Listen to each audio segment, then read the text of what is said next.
proclamation of the family. Now, the reason I'm giving it to you now is I'm doing it in the presence of all these witnesses. This needs to be in a prominent place in your home.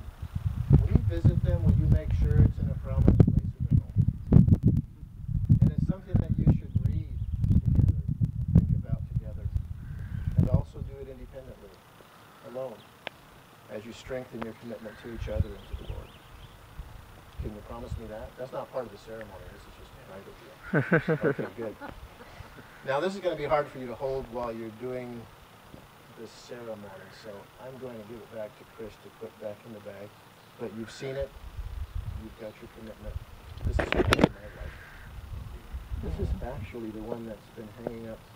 The frame's new, but the actual proclamation is one that's been hanging on our wall that you've been looking at when you come see us all the time. Okay, so you've got it. All right. Now, I have some advice for the couple and for all of us who love them. I recently read a book that was written by a Navy SEAL about his experiences in Afghanistan and about the extensive exhaustive training that he went through and the experiences he had. He talked about the importance of his swim buddy. And I'll quote him, "You never separate.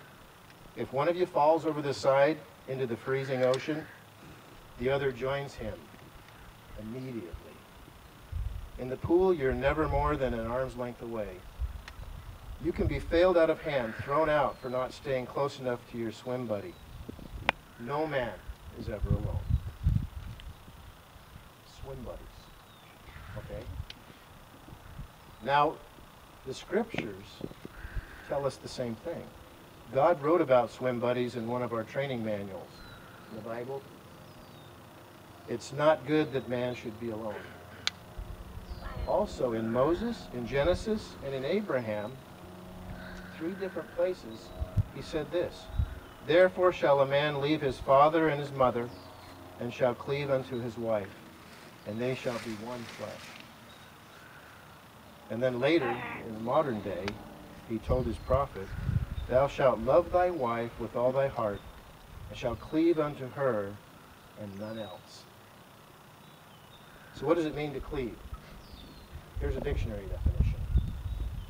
To cleave, to adhere closely, to stick, to cling, to remain faithful, to cleave as in to cleave to one's principles in spite of persecution.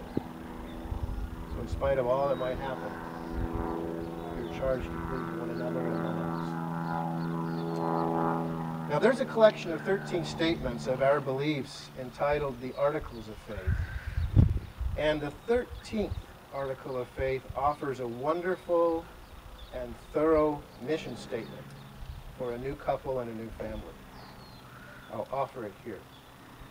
We believe in being honest, true, chaste, benevolent, virtuous, and in doing good to all. We believe all things. We hope all things. We have endured many things and hope to be able to endure all things. If there is anything virtuous, lovely, or of good report, or praiseworthy, we seek after these things. And after the proclamation on the family adds this counsel: successful marriages and families are established and maintained on principles of faith, prayer, repentance, forgiveness, respect, love, compassion, work, and I emphasize work, and wholesome recreational activities. Now, Mike and Nikki, we've talked at length before. I can't think of any better counsel than those 2 statements.